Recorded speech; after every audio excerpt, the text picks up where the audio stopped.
del día de hoy. Para el día de hoy tenemos programado el tema de la teoría de la dependencia, pero antes de entrar en materia quisiera yo decir lo siguiente. Felicito a los estudiantes que realizaron su segundo examen parcial repetido. He podido ver que todos los que reprobaron la asignatura en el primer intento, pues han tomado la oportunidad, el chance de repetir su examen parcial. Aún no he revisado digamos, los documentos de examen de ustedes y por lo tanto no tengo una visión general de cómo pudieran andar a nivel de rendimiento. Pero tengo la esperanza de que salgan mejor, ¿verdad? O menos mal que en el primer intento. Voy a comenzar a revisar esos trabajos a partir del día de hoy por la noche y en esa misma medida voy a ir dándoles a conocer a cada uno de ustedes, ¿verdad? A través de su correo electrónico el resultado de este segundo examen parcial repetido. Los felicito porque yo hice un llamado a la responsabilidad como un valor fundamental que hay que construir en nosotros, a la disciplina al trabajo. Y yo creo que una de las claves del éxito para aprobar este curso es exactamente así de sencillo, es ver mis clases, ¿verdad? Estudiar mis clases, tomar nota de las clases. Justamente por eso es que las clases quedan grabadas. O sea, yo no las borro, no las elimino, quedan ahí. Ya sea en el canal de YouTube, el canal cultural de YouTube que he creado justamente con el propósito, digamos, pedagógico, de que los estudiantes puedan tener acceso en cualquier momento y en cualquier circunstancia que ellos decidan libre y voluntariamente para volver a ver las clases. Entonces, uno de los elementos fundamentales del éxito es ver las clases, tomar nota de las clases, ¿verdad? Y quizás ver las clases no solamente una vez, sino varias veces, para ir elaborando también dudas, preguntas. Y saben ustedes que desde el principio del curso yo les dije que el día viernes era el día que yo tenía consignado para atender dudas. Dudas que ustedes me pueden hacer llegar a través del WhatsApp o también a través de el correo electrónico institucional, ¿verdad? Ahí ustedes pueden enviar las dudas que consideren pertinentes y yo voy a responderlas también. Dicho esto, vamos a entrar ya en materia en la consideración de la teoría de la dependencia. Ya venimos de considerar el marco teórico analítico de la teoría de la modernidad y hay que recordar que para la teoría de la modernidad pues hay países modernos y hay países atrasados, hay países ricos, hay países pobres y la causa fundamental que la teoría de la modernidad establece por la cual los países pobres pues son pobres es porque los países pobres no han tenido la capacidad de seguir el camino que han seguido los países ricos, ¿verdad? Eh, y justamente por eso es la causa por eso que son pobres, ¿verdad? Entonces, en la visión de la teoría de la modernidad, de lo que se trata es de que los países subdesarrollados, los países pobres, puedan seguir el mismo proceso que siguieron los países ricos para ser países desarrollados. Entonces, para la teoría de la modernidad, los países ricos tienen como una función paradigmática en el sentido de que son modelos a seguir. No solo modelos en términos de la práctica económica, sino incluso a nivel de la ética, ¿verdad? Esa es la teoría de la modernidad.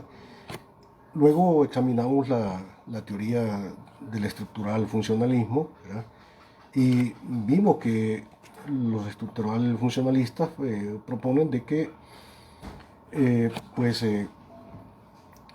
la lógica del capital o las sociedades capitalistas o el modelo capitalista o el sistema, mejor dicho, capitalista, no el modelo, sino el sistema, eh, pues es un sistema perfecto que tiene ciertas disfuncionalidades, pero dentro del sistema se pueden solventar dichas disfuncionalidades, dichos problemas sociales. Y entonces no hay necesidad de cuestionar de manera esencial o de manera radical al sistema como tal, sino que simplemente se trata de buscar la manera de reformar el sistema, ¿verdad?, sin revolucionar el sistema, y que a través de este proceso de reforma de, de, del sistema capitalista, pues pueden resolverse los problemas sociales. Entonces, es una tesis de tipo reformista, ¿verdad? Y de la misma manera que la teoría de la modernidad, también de la misma forma, la visión estructural funcionalista le plantea ciertas supuestas bondades al sistema, ¿verdad? Y consideran que el sistema tiene la bondad de autocorregirse, de autoinventarse para tener larga vida. Entonces únicamente se trata de reformarlo. Ahora bien, la teoría de la dependencia.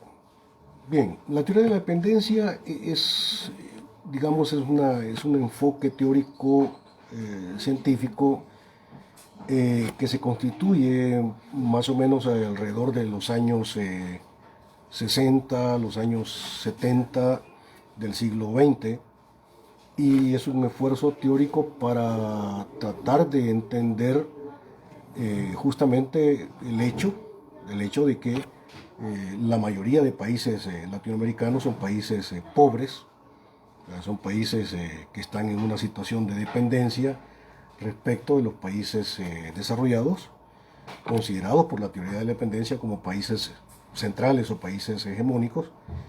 Y entonces la teoría de la dependencia no va a explicar la situación de pobreza o la situación, digamos, de dependencia de los países pobres a partir de que no han logrado, digamos, tomar la vía del desarrollo que han tomado los países ricos, sino que la teoría de la dependencia va a tener un enfoque crítico, en el sentido de que la pobreza de los países pobres se fundamenta en unas relaciones desiguales, ¿verdad?, en el ordenamiento mundial de la lógica del capital, es decir, en el modo de producción capitalista globalmente considerado, el cual sistema globalmente considerado capitalista, digamos, como parte de su funcionalidad, como parte de sus leyes, implica necesariamente la explotación de los países dependientes, de los países periféricos, los países así llamados del tercer mundo. Es decir, la teoría de la dependencia va a plantear que los países son ricos exactamente porque generan en el ordenamiento mundial de la lógica del capital unas situaciones de dependencia, y los países pobres son pobres exactamente porque son países dominados y explotados por los países ricos. Quiero decir lo siguiente: la teoría de la dependencia es una teoría, ¿verdad?, elaborada entre los años 60 y los años 70 por los científicos sociales de la América Latina, y es como un enfoque teórico que va a entrar en pugna, va a tratar de contrastar con lo que establecía la Comisión Económica para América Latina, la CEPAL, que es una instancia creada por las Naciones Unidas el 25 de febrero de 1948. Y la Comisión Económica para América Latina planteaba ciertas recetas a los países pobres para que superaran su situación de pobreza. Pero las tesis fundamentales, o la tesis fundamental de la Comisión Económica para América Latina como una especie de receta para el desarrollo de los países pobres, la tesis central es la teoría de la sustitución de importaciones. Es decir, lo que proponía la CEPAL, que es una instancia de las Naciones Unidas, ¿verdad?, es que los países pobres pueden superar la pobreza siempre dentro de la lógica del capital, intentando desarrollar un proceso económico de sustitución de importaciones, es decir, comenzar a producir dentro de los países pobres lo que antes tenían que importar de los países ricos. Esa es la teoría de la sustitución de importaciones. Pero ojo, la teoría de la CEPAL, de la Comisión Económica para América Latina, es una teoría que en el fondo lo que está proponiendo es que el sistema pues tiene ciertas bondades que puede autocorregirse y que no hay necesidad de revolucionar el sistema, sino que se formar a través de un proceso de sustitución de importaciones, pero dentro de la lógica del capital sin necesidad de revolucionar el sistema. Por tanto, la propuesta de la Comisión Económica para América Latina, fundada en el 1948, como ya dije, es una propuesta, ¿verdad?, reformista. Y es una propuesta reformista que tiene algunas tesis centrales, es decir, algunos ejes fundamentales de análisis. El primer eje fundamental de análisis de la teoría de la dependencia es que visualizan que la existencia que hay una existencia de relaciones desiguales de poder en donde la subordinación no es solo está en la dimensión económica, sino también en el plano político y cultural. Y estas relaciones desiguales de poder determinan las relaciones comerciales y el desarrollo ampliado de la dependencia. La segunda tesis fundamental que plantea la teoría de la dependencia en su visualización de la realidad es que las naciones pobres del sur proveen a las naciones ricas de sus recursos naturales, de su mano de obra barata y un destino ideal para los países pobres se constituyen en una especie de destino ideal para las tecnologías obsoletas que ya no funcionan allá en los países ricos, ¿verdad? Y que las quieren lanzar en los países pobres para aplicarlos en los países pobres. Eh, eh, y digamos, esa situación de convertir a los países pobres en proveedores de mano de obra barata y en proveedores de materia prima es la que hace posible que los países ricos pues sean ricos y puedan continuar con su estándar de vida a la cual están acostumbrados. En tercer lugar, las naciones ricas buscan perpetuar el estado de dependencia por múltiples razones y por motivos obvios, ¿verdad? Esta influencia no se limita al campo de lo económico, sino va más allá de lo económico, sino que también está presente la dependencia en lo político, a nivel de las comunicaciones, a nivel de lo mediático, a nivel de la educación, de lo cultural e incluso de lo deportivo, y particularmente cualquier aspecto que sea necesario para el desarrollo humano. El cuarto elemento analítico de la teoría de la dependencia es que ve que las naciones ricas buscan eliminar cualquier intento de las naciones dependientes o pobres de resistencia de su influencia mediante sanciones económicas y también llegando incluso a la fuerza militar. Esos son los elementos de análisis de la teoría de la dependencia. Tengo yo que decir que la teoría de la dependencia en su reflexión sobre la realidad utiliza el marco teórico analítico marxista. Es como una aplicación del instrumental analítico marxista para el entendimiento del carácter de pobreza de los países dependientes. Pero esta situación, la teoría de la dependencia, como dije, surge allá por allá por los años 60, los años 70 del siglo XX, y obviamente no surgen, digamos, en el aire, no surgen, digamos, en una situación, ¿verdad?, vacía, sino que la teoría de la dependencia surge en un momento, en un aquí y en un ahora específico. Ahora, sería interesante comenzar a considerar cuál es el contexto de realidad en el cual surge la teoría de la dependencia, cuál es el aquí y ahora en el cual se constituye ese análisis crítico de la teoría de la dependencia para entender el carácter de subdesarrollo de los países pobres. ¿Qué es lo que estaba pasando alrededor de los años 60 y los años 70 e incluso un poco antes? Bueno, después de la finalización de la Segunda Guerra Mundial, ¿verdad? en el cual en ese proceso de la Segunda Guerra Mundial es bastante destacable el papel, el trabajo de la ex Unión Soviética, ¿verdad? Que son los primeros en llegar a Berlín, ¿verdad? Y prácticamente son la punta de lanza para vencer el nazismo. Y durante toda la segunda mitad del siglo XX hay un proceso de desarrollo de los movimientos de liberación nacional. Hay un proceso de desarrollo de los países, ¿verdad?, que van adoptando como modelo civilizatorio el socialismo científico. Entonces, veamos qué es lo que estaba pasando en el contexto de realidad. Perfectamente ustedes saben que en 1910 se da la Revolución Mexicana con, con Emiliano Zapata en el sur y Pancho Villa en el norte.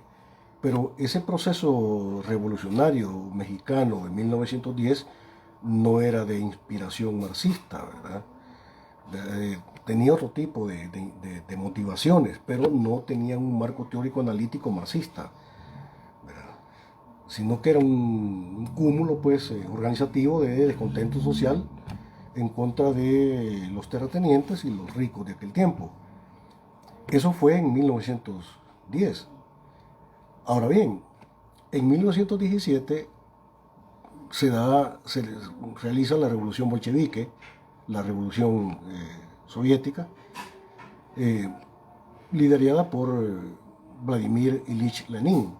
Y por supuesto que dicho proceso revolucionario sí tenía una inspiración marxista, ¿verdad?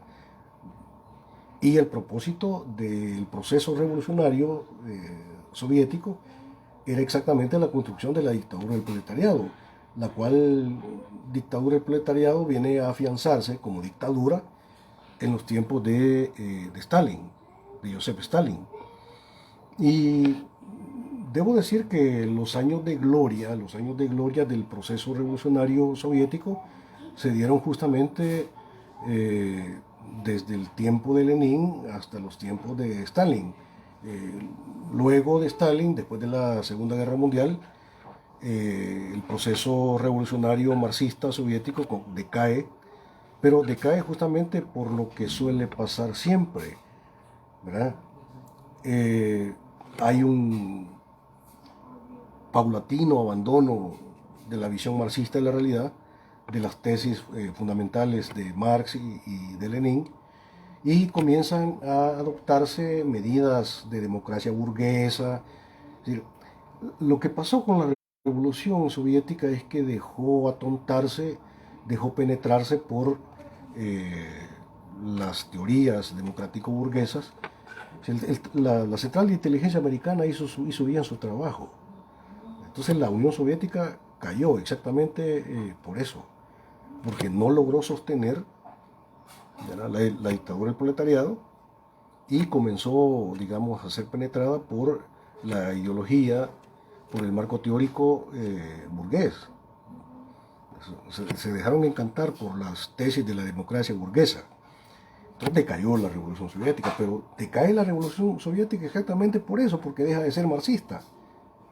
O sea, no decayó justamente por ser marxista, sino justamente por haber abandonado el marco teórico marxista y haber abandonado también todas las tesis de Lenin y todo el trabajo que hizo José Stalin.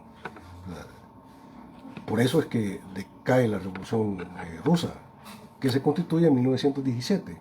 Ahora bien, en América Latina se da la situación bastante interesante de que en el país donde primero se constituye un partido comunista, por supuesto dependiente del Partido Comunista de la Unión Soviética, ¿verdad?, correlacionado como Partido Comunista salvadoreño, es en El Salvador. En El Salvador es donde se constituye en 1930 el primer partido comunista en América Latina. Imagínense ustedes, quizás ustedes no lo sabían, ¿sí? Pero déjenme decirle esto.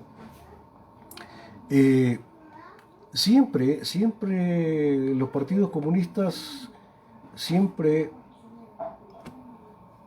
se han constituido y han desarrollado digamos, una praxis de tipo reformista, ¿verdad?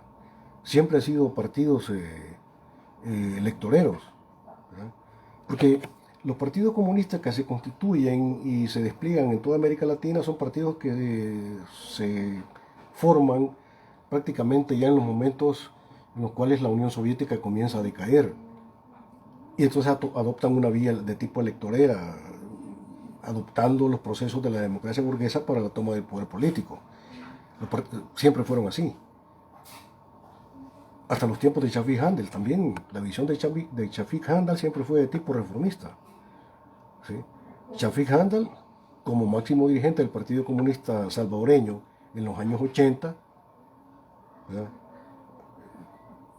Él creía que la clase trabajadora debería participar en los procesos electorales y ganar las elecciones, y una vez ganado las elecciones, desde el manejo de las instancias del gobierno se podía hacer el cambio social, ¿verdad?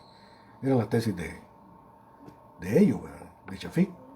Y por eso justamente Shafiq Handel, el Partido Comunista, fue el último, que no querían, fue el último en adoptar la dialéctica político-militar.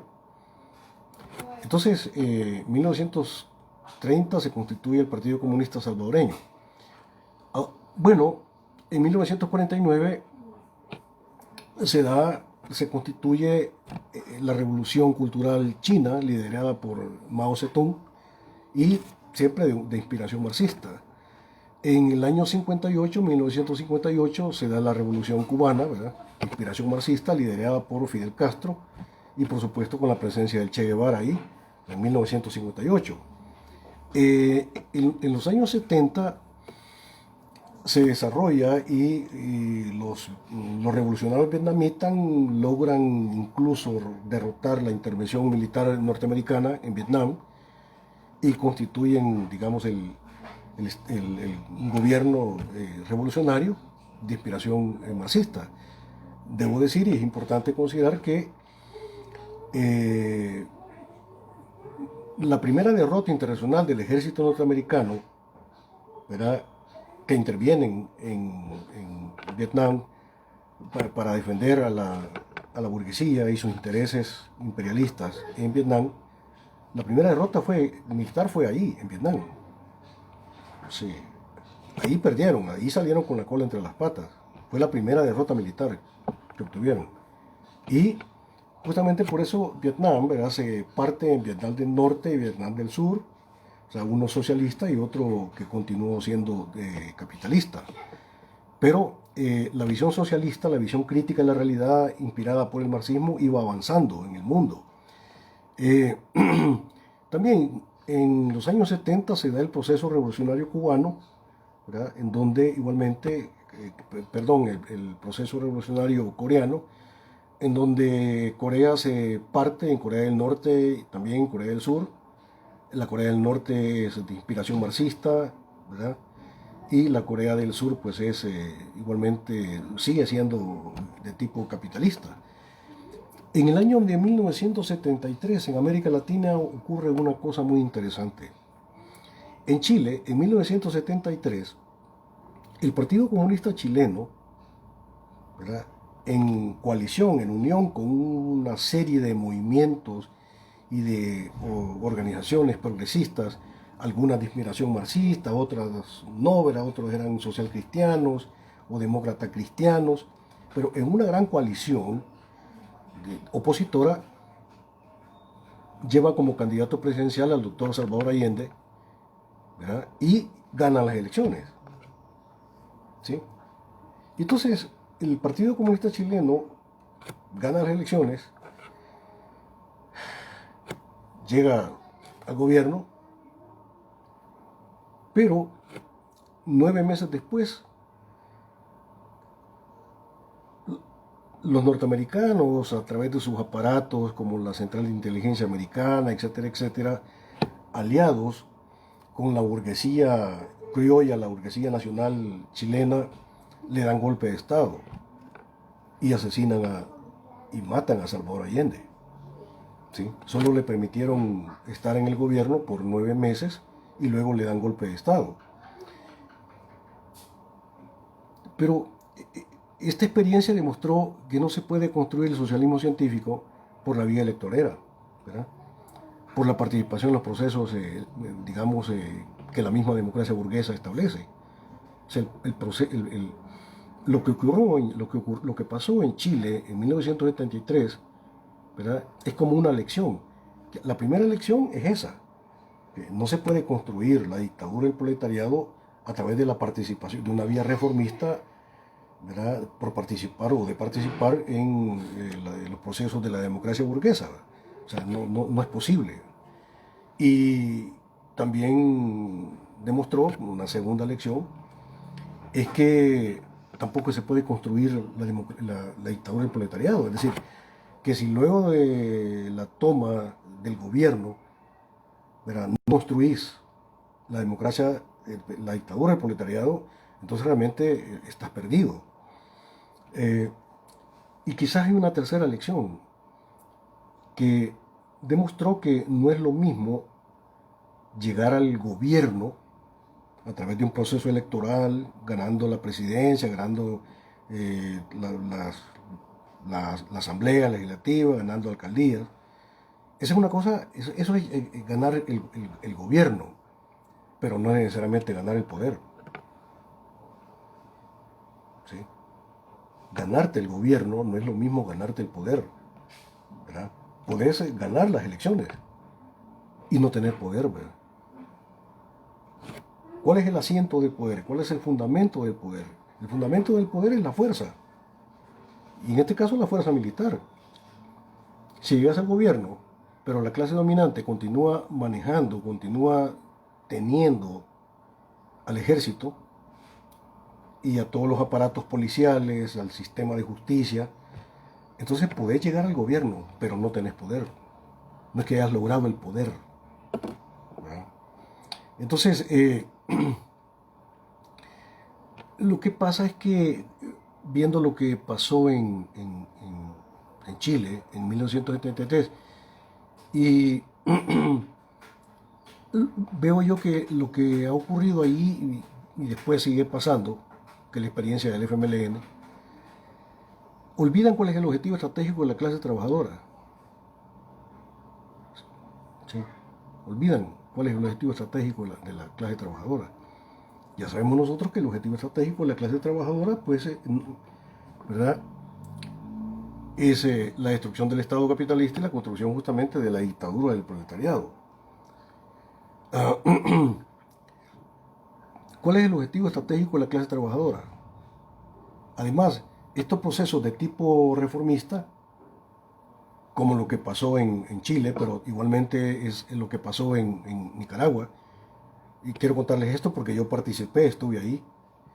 En 1979, el 19 de julio de 1979, el Frente Sandinista de Liberación Nacional, el FSLN, derrota militarmente al ejército burgués de los capitalistas oligárquicos proimperialistas nicaragüenses e inician un proceso de gobierno con algunos elementos de tipo socialista, ¿verdad?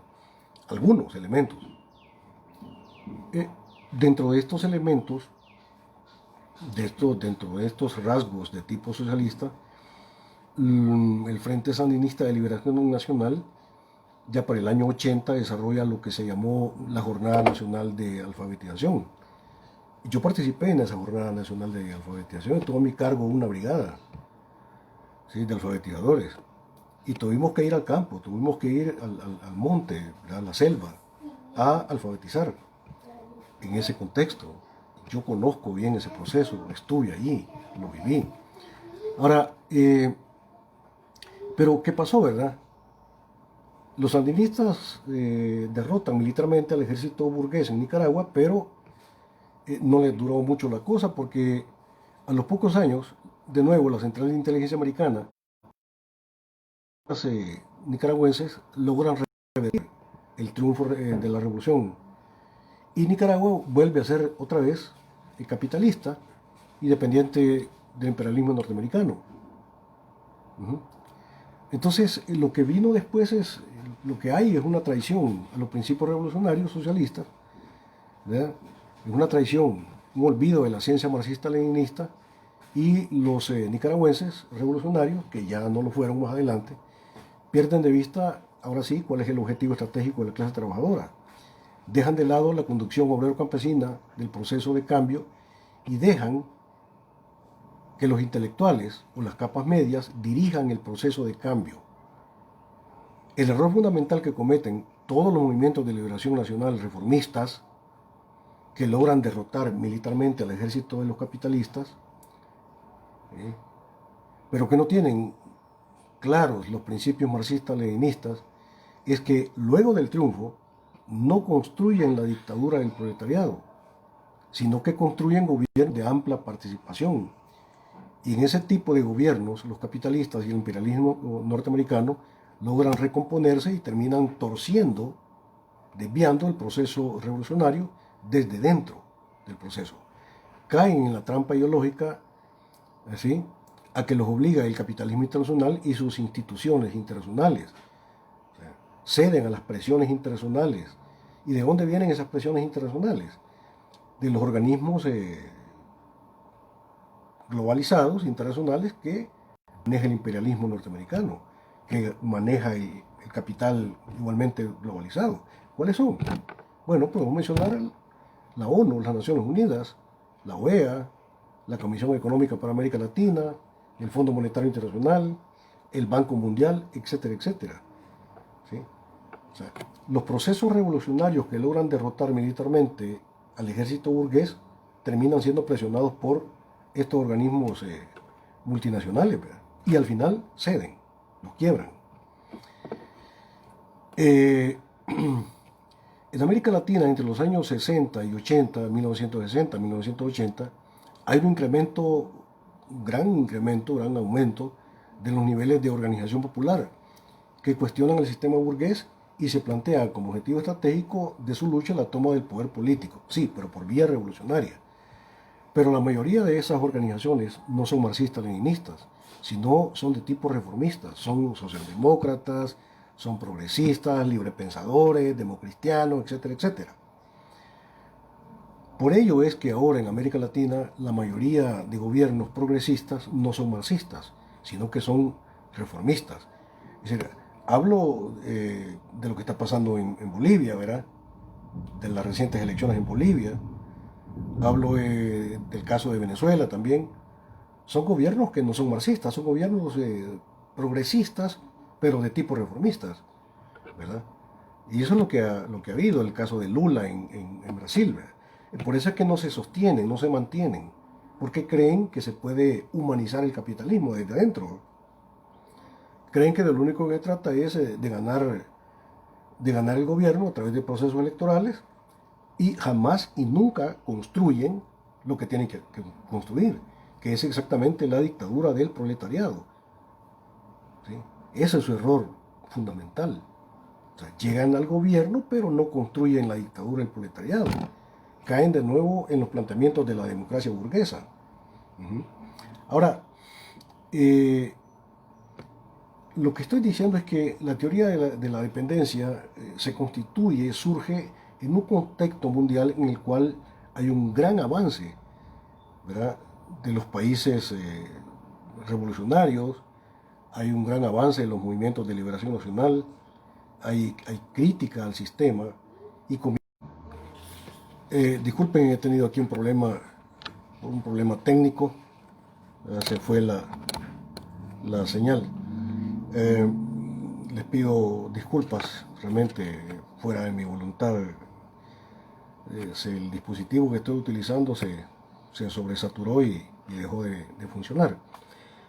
Quiero que me reporten si se está escuchando, si se escucha, por favor. Se escucha, ¿verdad? ¿Todo está bien?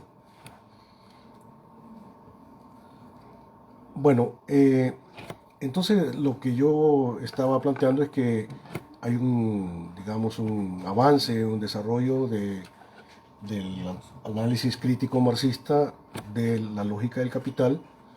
Y entonces el capitalismo internacional y por supuesto el imperialismo norteamericano se preocupa y trata de ver cómo revierte ese desarrollo de la crítica marxista a nivel...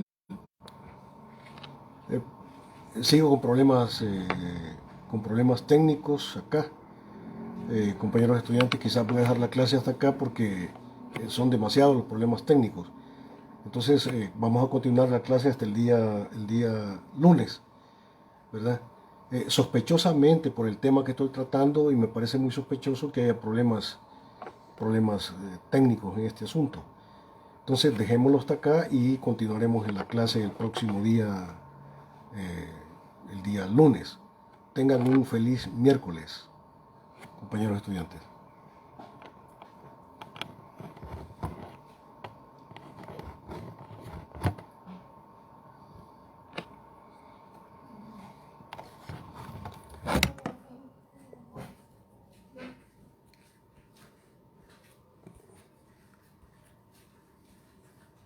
¿Cómo termino esto?